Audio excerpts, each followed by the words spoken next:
كماي كأنيكم كبرات تخطاتلتي مدى فيلاجو تي في نلومي كابكالي كابكالي معلتي فلي زبالة أرستي كماي جيرنا متكاخ نقوارد زبالة أرستي حزامات يالله سناي مكتتال كدميوغن نطوم بزي والفيز ساقيو سابات متعن كنقلاقل شير مبال عين حمام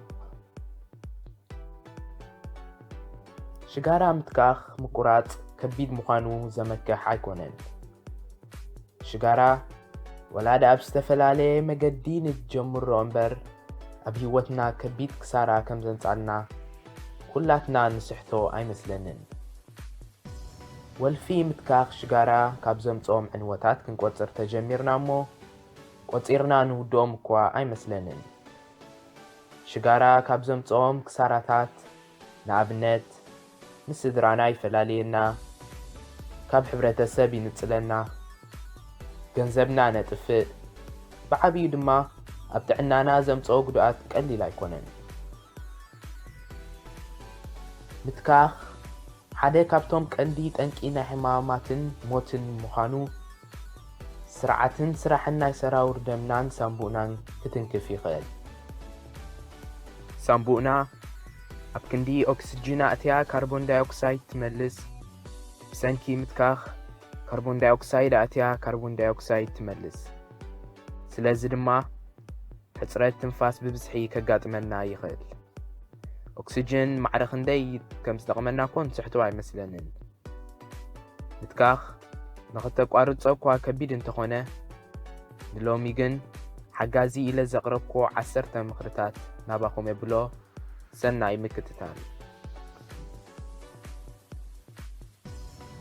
مجمريا سلمتاي شجارة مقرات كبيد مهانو مفلات أقداسي مثلني زينتهم للعلي 1 بليون هزبي عددازي والفيجر وامزلوك كيميكال نيكوتين يبهال نيكوتين أو شجارة زركب كيميكال إيو شجارة مسحبنا زي نيكوتين زبهال كيميكال نبحنقولنا بغلطو في بتسح أبو دما دوبمين استبهالك كالي كيميكال نابناي حنقولنا وهيوتات يزنزع زوم نيكوتين زلمدو ناي حنقول وهيوتات زلمدوهم سانو نفسنا نيكوتين يدلمو نابشنكتن وطرتن نبتسح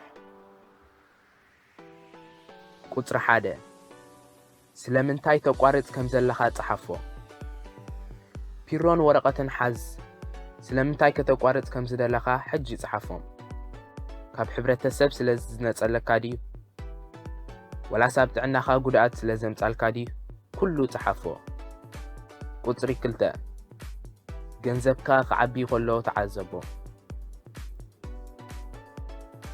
እቲ ኣብ ሽጋራ ተጥፎ ክትቁጥቦ ምስ ጀመርካ ገንዘብ ተዋህልል ከም ዘለኻ ተረዲእካ ክትተባባዕ ኢኻ ይኹን እምበር እቲ ኣብ ሽጋራ እተጥፎ ገንዘብ ንበይኑ ኣቐምጦ ማዕረኽ እንደይ ገንዘብካ ከም ዘባኽነልካ ድማ ክትዕዘብ ኢኻ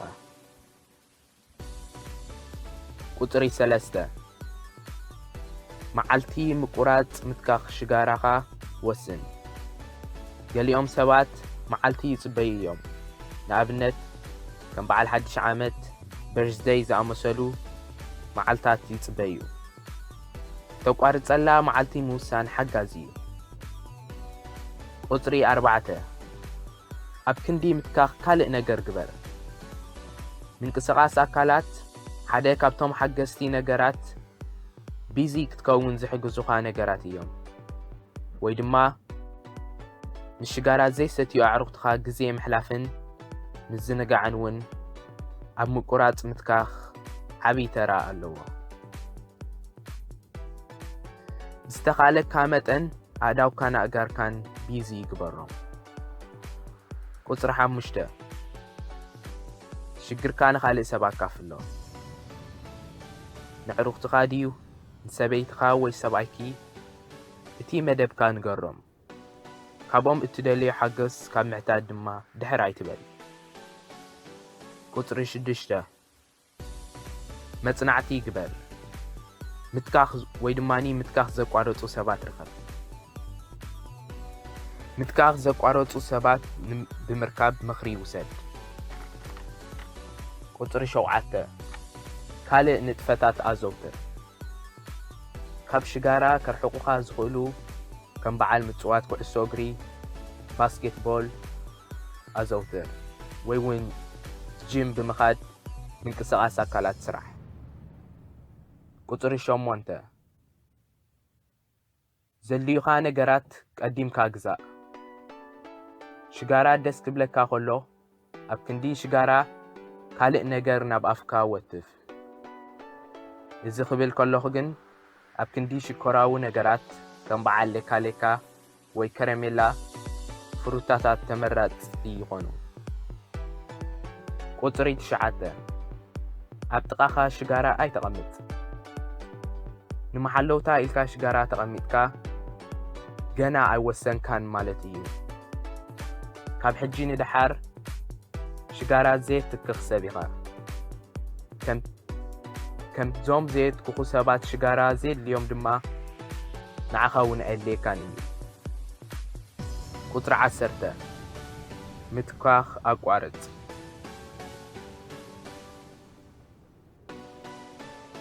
እታ ምትካኽ ተቋርፀላ መዓልቲ ንነብስኻ ኣትካኺ ከም ዘይኮንካ ኣዘክራ። ቅድሚ ምቁራፅካ ንኩሉ ነገር ተዳሎ። ማዕረ ክንደይ ከቢድ ምዃኑ ንነብስኻ የእምና። ሱቕ ኢልካ ሕረቕ ከም ትብልን ከም ተንፀርፅርን ዘክር። ተስፋ ግን ኣይትቑረፅ። ናብቶም ዝርዝር ዝፀሓፍካዮም ኬድካ ስለምንታይ ከም ተቋርፅ ዘለኻ ዘክር። ተኣምኖ ዓርክኻ ፀዊዕካ ካብቲ ገዛ ወፂኻ ተዘናጋዕ ወይ ወክ ግበር። ብርቱዕ ምዃኑን ነብስኻ ኣዘክራ። ተስፋ ኣይትቑረፅ። እዚኣ ድማ ኩሉ ግዜ ዘክራ። ትዕግስቲ መራርያ ፍርኣ ግን ምቁር እዩ። ኣምላኽ ይሓግዝካ ወይ ይሓግዝኪ ይቐኒየለይ። ክቡራት ተኸታተልቲ ቪላጆ ቲቪ ስለቲ ጽኒልኩም ምስማዕኩም ኣዝየ ዘመስግን። ነቶም ክንሕግዞም ዘለና ኣሕዋትና ወይ ኣሓትና ሼር ብምግባር ተኻፈልቲ ናይዛ ትምህርቲ ንግበሮም። ይቐኒየለይ።